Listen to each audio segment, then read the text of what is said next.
Hello guys, good morning. Welcome back to my channel. কেমন আছো তোমরা?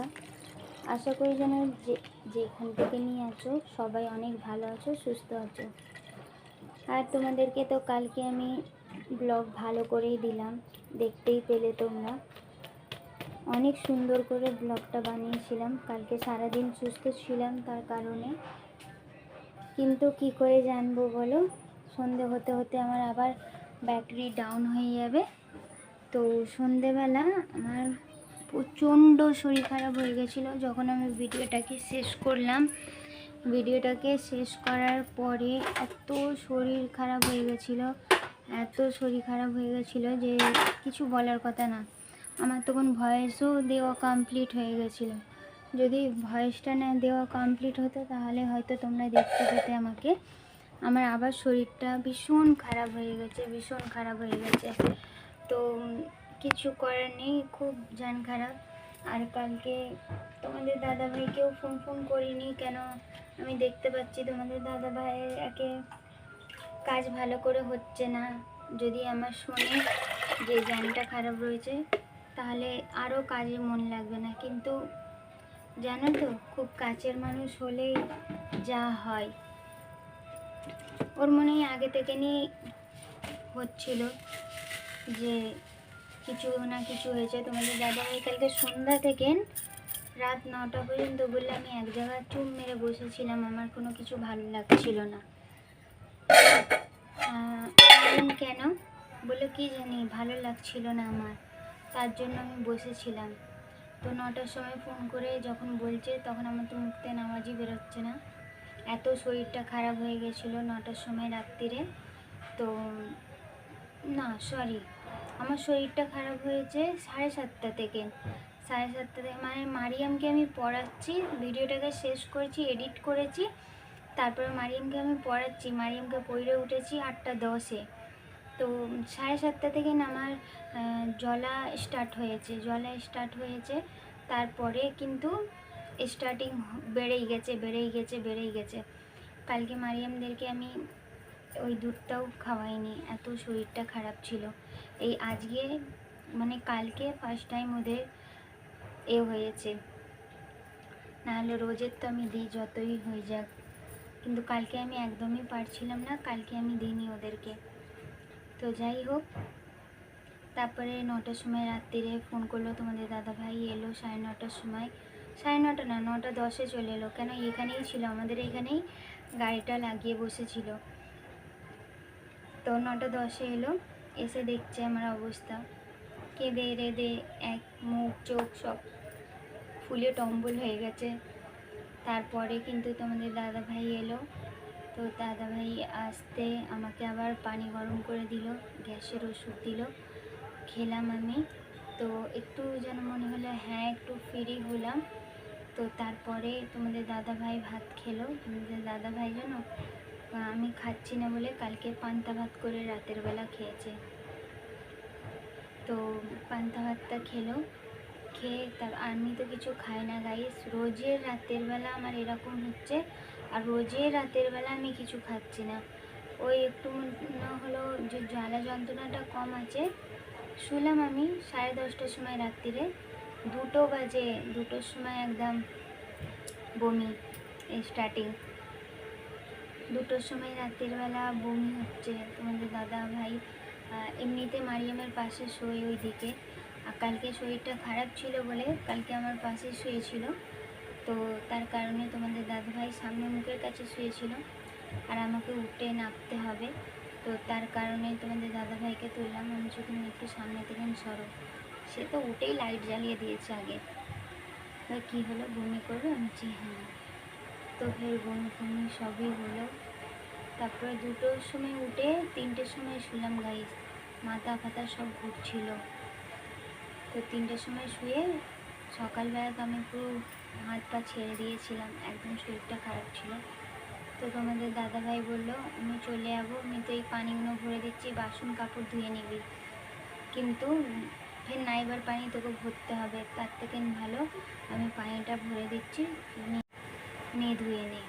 তো আমি বললাম ঠিক আছে। তো আমি নিয়ে ধুয়ে নিলাম, তোমাদের দাদাভাই পানি ভরে দিল, আমি নিয়ে ধুয়ে নিলাম, বলে মাথা ফাতা কেমন হচ্ছে তুমি নিয়ে ধুয়ে নাও। দাও, তোমাদের দাদাভাই ফোন করছে, দেখি কি বলে। তো যাই হোক গাইজ, তোমাদের দাদাভাই ফোন করেছিল, মায়েরাকে স্কুলে নিয়ে গেছে। আজকে ওর ম্যাডাম ফোন করেছিল, ভিজিট মানুষরা আসছে, তো বাচ্চাকে তো চাই, কিন্তু আমাদের এখানে তো পানি জমে রয়েছে, আমি স্কুলে পাঠাতে পারছি না, তার কারণে। আর ওদেরকে টিফিন দিয়ে পাঠাইনি, তো সেটার জন্যই ফোন করেছিল, ঠিক আছে। তো যাই হোক, তোমাদেরকে যেটা বলছিলাম 2টোর সময় রাত্রিরে, হ্যাঁ ওইটা তো বলে দিলাম। সকালবেলা তোমাদের দাদাভাই বলে তুই পানি ফানি ভরতে পারবি নি, আর তো না নিয়েও তো থাকতে পারবি নি, যা গরম পড়েছে, তো এক কাজ করি আমি পানি ভরে দিচ্ছি, নিয়ে ধুয়ে নিই। ঠিক আছে, এত খুবই ভালো হয়। তো তার কারণেই নিয়ে ধুয়ে নিলাম, ঠিক আছে। নিয়ে ধুয়ে আর এখন কোনো কাজ হয়নি, এখন বাসন থালা বাকি রয়েছে, এখন কাপড় বাকি রয়েছে ধোবার জন্য, ওইসব এখন কাজ বাকি রয়েছে। আমার শুধু নাওয়াটাই ফিনিশ হয়ে গেছে।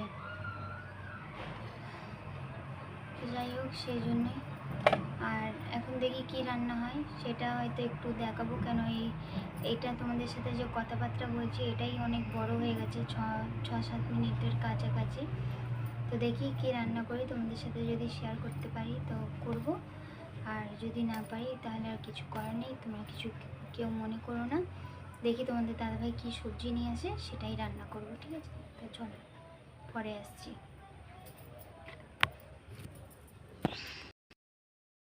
এই তো দেখো বন্ধুরা, অনেকক্ষণ পরে তোমাদের সামনে এলাম। মারিয়ামের ম্যাডাম স্কুল ছেড়ে বাড়ি ছেড়ে গেল, পুরো বাড়িতেই এসেছিলো। ওরে বাপরে, কত খিচড়ি দিচ্ছে দেখো, যেন আমি এত খেতে পারবো, বাবা। আর এখানে হচ্ছে দেখো, তোমাদের দাদাভাইকে বললাম কি নিয়ে আসবে, তো দেখো মাছ এনে দিয়েছে, আর মাছকে ধুয়ে আর নুন হলুদ মাখিয়ে রেখে দিয়েছিলাম, ঠিক আছে। আর আমি কাজ ফাজও হয়ে গেল, দেখো পুরো পরিষ্কার। আর বাড়িতে তেল ছিল না, তেল দেখো একদম কম, তো তেল ছিল না বলে তোমার দাদাভাইকে বললাম, তো একটা ছোটো প্যাকেট নিয়ে এলো, আর দেখি কদিন চলে। আর এখানে হচ্ছে কাঁচা লঙ্কা, টমেটো, ধনে পাতা, এটাই নিয়ে এসছে, ঠিক আছে। মাছ নিয়ে এসেছিলো, ধোয়া হয়ে গেছে। চলো এবার চাল ফাল আমি ধুয়ে নিই। আর মায়েরা গেছে হচ্ছে নাও করতে, নাইতে ধুতে গেছে। আমি চলো আমার ভাত চাপিয়ে দিই, আর মাছ দিয়ে আলু দিয়ে করব, মাছ দিয়ে আলু দিয়ে করব, ব্যাস হয়ে যাবে। রান্না করার মতন সেরকম কিছু ঝামেলা নেই, যা রান্না হবে এইগুলোই রান্না হবে। তো যাই হোক, চলো রান্না ফান্না বসিয়ে দিই। আজকে একটু হরলিক্স দুধ খাবো, 11টা বাজে, খেয়ে নিই। বেলা হলে তো আমি খেতে পারি না, আজকে খেয়ে নিই। চলো, দেখো ব্যাগে নিয়ে এসে টাঙাইনি, এরকম ফেলে দিয়েছে, নোংরা পানি থেকে নিয়ে এসছে। তো মায়েরা রানী কোলে কোলে এসছে, মারিয়াম রানী পানি দিয়ে এসছে, তাই ওদেরকে বললাম যা নিয়ে ধুয়ে নে। তো চলো পরে আসবো। এই দেখো তো বন্ধুরা, আমি বসে গেছি হচ্ছে তেল নিয়ে, তো তেলটাকে ঢেলে দিই বোতলের মধ্যে, আর ওইদিকে তো মাছ চাপিয়েছি, তোমাদের সাথে দেখাবো তোমাদেরকে। তো এইদিকে আমি আগে তেলের কাজটাকে সেরে নিই, তারপরে হচ্ছে, ঠিক আছে।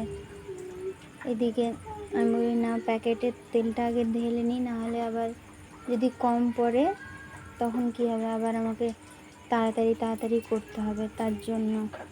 এদিকে আমার তেল ঢালাটা কমপ্লিট হয়ে যাক।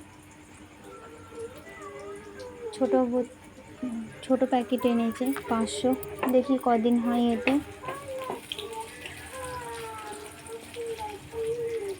এখন একটু কাজের বাজার খুবই খারাপ রয়েছে, তার জন্য ছোট প্যাকেটই আনা হয়েছে, ঠিক আছে। এবারে যখন যেরম তখন তো সেরম করতেই হবে। তো এইখানে দেখো মাছটা আমি চাপিয়ে দিয়েছি, দেখো মাছটাকে আমি উল্টে পাল্টে দিচ্ছি একটু। এটাকে হচ্ছে কড়া করে ভাজবো, খুব সুন্দর করে ভাজবো। তো ভেবেছিলাম আমি গরম ভাত দিয়ে ভাজা মাছ খাবো, কিন্তু সেটা আর হলো না, আমার খেতে ভাল লাগলো না তখন। তো তাই জন্য আমি আজকে ভাজা মাছ খাইনি, আজকে মারিয়াম আর তোমাদের দাদাভাই আর জনি খেয়েছে ভাজা মাছ, আর আমি হচ্ছে খেলাম তরকারির মাছটা খেলাম। আর আজকে হচ্ছে মা আব্বাজি এসেছিলো একটা কারণে, এদিকেই এসেছিলো, তার জন্য ঢুকে গিয়েছিলো আমাদের বাড়িতে। তো ভালোই হয়েছে ঢুকে গিয়েছিলো, তো আমার মাছটা শুধে গেল। নাহলে আমি প্রত্যেকবার যখনই আমি মাছ রান্না করি রাতের বেলা আমাকে মাছ ভাজা ভাত ভাজতে হয়। তোমাদের দাদাভাই আর খেতে চায় না মাছের তরকারি দিয়ে। তো এখানে দেখতেই পেলে তোমাদেরকে সব রান্নার শেয়ারটাই আমি করলাম, সব কিছু কেমন করে করলাম না করলাম সব তোমরা দেখো। তো মা এসেছিলো তখন আমার ক্যামেরাগুলো অন করা হয়নি, কারণ তখন তো আমি ভিডিওটাকে শেষ করে দিয়েছিলাম। ভিডিওটা যথেষ্ট বড় হয়ে গিয়েছে, তাই জন্য আমাকে স্পিড দিতে হয়েছে, নাহলে আরও বেশি বড় হয়ে যাবে। বেশি বড় হয়ে গেলে না তোমরাও দেখতে চাও না বেশি, আর আমারও ভয়েস দিতে অসুবিধা হয়, তো তার কারণে তো যতটা পেরেছি ততটা স্পিডে দিয়েছি। তো তোমাদেরকে সব কিছুই শেয়ার করেছি, কিছু আর বাকি নেই। তো দেখো সব মশলাপাতি দেওয়া হয়ে ভাজাভুজি হয়ে মাছটাকে কিন্তু আমি ছেড়ে দিলাম, ঠিক আছে। এবারে হচ্ছে ধনেপাতাটা দিয়ে দিলাম। ধনেপাতাটা দিয়ে আমার কিন্তু রান্না এখানেই ফিনিশ। একটু পানিটা শুকিয়ে গেলেই ব্যাস হয়ে গেল রান্না। দেখো ভালো করে আমি চাপাচুপি দিয়ে দিয়েছি। তারপরে দেখো তোমাদের সাথে কথা বলতে বলতে আমার কিন্তু তরকারিটা রান্না ফিনিশ হয়ে গেছে। আর কালারটা কেমন এসছে অবশ্যই সবাই কমেন্ট করে বলবে, আর তোমাদেরকে আজকের ব্লগটা কেমন লেগেছে অবশ্যই জানাবে। তো চলো আজকের মতন এতটাই, টাটা বাই, সবাই অনেক ভালো থেকো, সুস্থ থেকো।